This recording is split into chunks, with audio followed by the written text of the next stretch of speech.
D dollarisation, अगर D dollarisation हो गया तो अमेरिका की सब चीज़ खत्म हो जाएगा और अमेरिका जो आज हम स्विफ्ट पेमेंट सिस्टम करते हैं, वर्ल्ड ट्रेड डॉलर में करते हैं, तो वो सब खत्म हो जाएगा और अमेरिका का सपूत खत्म। It involve shifting towards alternative currency. Dedollarization मतलब हम डॉलर के अलावा दूसरी करेंसी का यूज करेंगे, नेशनल करेंसी में, गोल्ड में, डिजिटल में। In the recent year several global initiative लिया गया है जहां ब्रिक्स इनिशिएटिव, ब्रिक्स क्या कहता है, एब्सोल्यूट ट्रेंड ऑफ कंट्री। सी ब्रिक्स ब्रिक्स चाहता है कि अपने अपने करेंसी में, लोकल करेंसी में आप ट्रेड करिए और डॉलर सेंट्रिक वर्ल्ड को रिड्यूस कीजिए। Recent development highlight M bridge project M cross border payment, जो central bank of digital currency है, एम ब्रिज प्रोजेक्ट लाया है ताकि क्रॉस बॉर्डर पेमेंट हो सके। While proposal BRICS bridge bridge is a clear create independence payment. BRICS क्या है, एक तरीके का इंडिपेंडेंट पेमेंट होगा, जिस तरीके स्विफ्ट है हम अपना लाए हैं, जहां एम ब्रिज है। The emergence of petro yuan, आज जिस तरीके से पेट्रो डॉलर था युआन में आ गया, पेट्रो युआन होगा। Support oil trade in Shanghai international energy and discussion the BRICS settlement currency backed by gold. BRICS settlement, BRICS company चाहता है कि हम अपने करेंसी को गोल्ड से बैक करेंगे और जो आज पूरी दुनिया के पेट्रो युआन ट्रेड इस पे सपोर्ट कर रहा है China. And it at the global level de dollarize over several advance. De dollarization आने से सब बहुत ज़्यादा रिड्यूस जियोपॉलिटिकल आज जो डॉलर का रिस्क है वो खत्म हो जाए, डाइवर्सिफिकेशन होगा।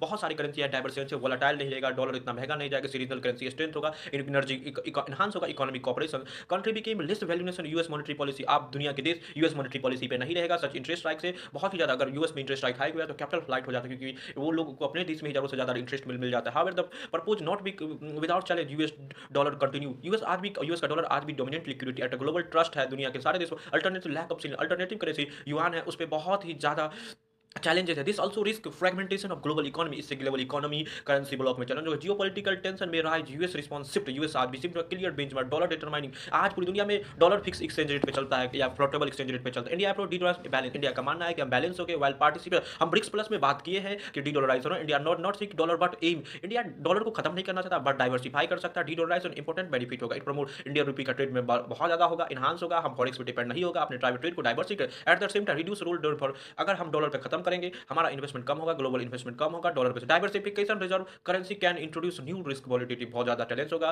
There is also possibly over depends on major currency. अगर हम दूसरे देशों के डाइवर्सिफाई करते हैं तो हम युआन पे डिपेंड होगा और करेंसी सेमेस्टर इमिटेंस में इफेक्ट होगा। Looking ahead India need calibrate. हमें एक कैलिब्रेट जहां अपने इंटरनेशनल यूज रूपी थ्रू बायलैटरल, हमने बायलैटरल एग्रीमेंट के लिए रूपी टू रूपी ट्रेड हो, नॉर्थ वॉस्टर अकाउंट जैसा सिस्टम प्रावधान करें।